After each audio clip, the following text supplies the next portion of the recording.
Today we're talking about lecture-based tutoring for discussion topics. Now I do provide a little bit of ideas on this topic at the end of one of the other lectures, but this is a much more thorough review of this and provides a supplement so that you can actually implement it. Now as you look at lecture-based tutoring for discussion topics, first you provide background information so everybody is on an equal footing and can participate in your questioning. Next, you ask a question and you do it to several people. This is obviously just using the note cards and pulling names off of that. You would want to have a follow-up discussion with every single one of those students. You summarize what they say so everybody else in the class can hear, provide some clarifying comments, things like that, anything else you want to add. Once you've done enough, 3, 4, 5, depends on how big the topic is, then you open it up, say, does anybody in the class have any more comments? And look at all that, and then you flip slides. And the next slide should have all the comments that you want to talk about.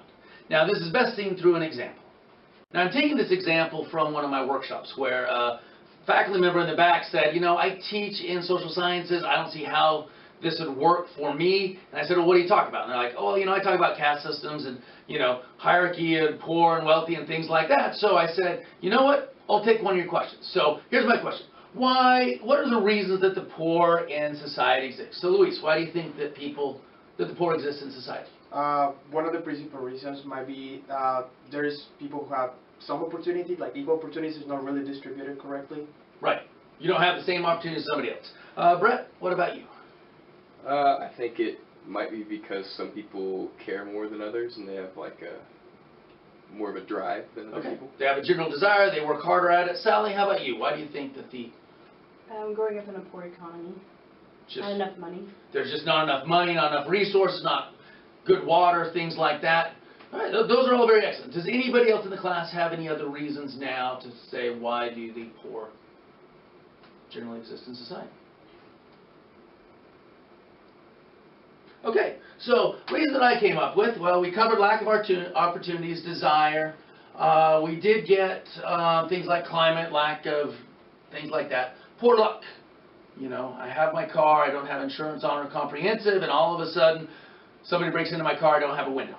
Something bad happens. My house burns down, and I don't have insurance on it, something like that. Bad health. That can cause people to be poor very fast. General poor decisions. I'm not very good. I like to play the lottery all the time, and I spend all my free money on that. General corrupt governments, things like that, where they're designed to take money away from the poor and give it to the rich, things of that nature, and then just a hospitable climate. Anyway, those are the things that I would do as I was coming through here. I would let the class derive as many of them as they can. Any ones that came back, I would either discuss them myself, or I may turn and say to the next card down there and say, Dave, you know, why do you think poor health could cause somebody to be poor? And that's how I would deal with the idea of lecture-based tutoring in a non-exact field.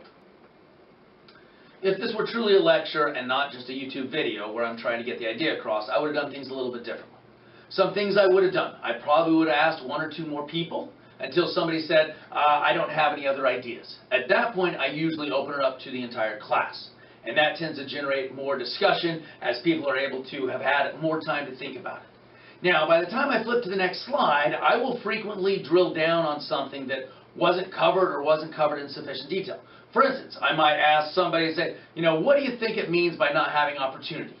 And I may even go further, how do governments try and offer individuals more opportunities, or what can society do to offer individuals more opportunity to alleviate themselves from poverty? And so I might actually spend 5 or 10 minutes on just one line on that next PowerPoint slide, and I could drill down again, and I could come back up and go back and forth, and I could spend as long as I want asking people questions and having a full discussion in any session that I want. Now, with that, the type of questions you ask is really important.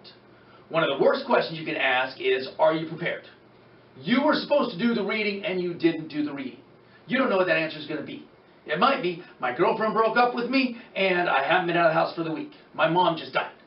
You don't want to ask that question. This is why I always say provide the background before, so they can provide some general small comment and you can move on to somebody who is a little bit better prepared. Okay? At the same time, you don't want to ask any trivial questions. 2 plus 2, they say 4, what are you supposed to say? If they say 5, what are you supposed to say? The answer is you've got to give them a question that they can respond. If you're doing things like yes, no, or multiple choice, I like that. I say, you know, which way do you feel, true or false? They answer, then I follow up with why. This gives them an opportunity to explain why. Everybody's listening, and they get a chance to explain their thought process to the entire class. And sometimes they'll get halfway through and they say, wait, I want to change my answer from no to yes.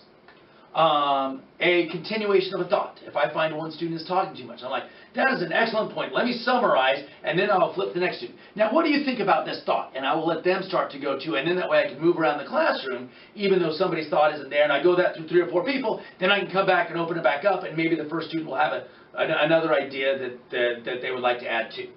Opinion questions are always good. You know, what's your opinion on this? What do you think about this? Those work well. Who, when, why, all those type of questions, open-ended questions. That provides the idea that they can provide some comments, but you don't just want a very short answer. You want to have a short little discussion. It is tutoring after all. Honestly, I like lecture-based tutoring for discussion topics better than the exact ones. There's a lot less pressure. You can take whatever they say and it's almost always successful. Rarely is it something wrong because it's kind of a person's opinion. And you get a chance to have a better discussion, and it becomes a lot less confrontational than something when you're asking them what is a math problem, and if they're doing it wrong, you got to correct them. And so I actually like the discussion idea better, and I'll use it in a lot of my math classes too. Something like, well, how would you start approaching this problem? There's a lot of ways, and depending on how they answer, I will go one way or another. So even in a math class, I use this idea that it's kind of open, and depending on how they answer, I will go that way. And so I do truly like lecture-based tutoring for discussion, and I do enjoy that aspect of it a little bit more than just the this step, this step, this step version. Anyway, I really hope you try this. I think it can be very successful across a lot of disciplines. Please give me a thumbs up and like my YouTube channel.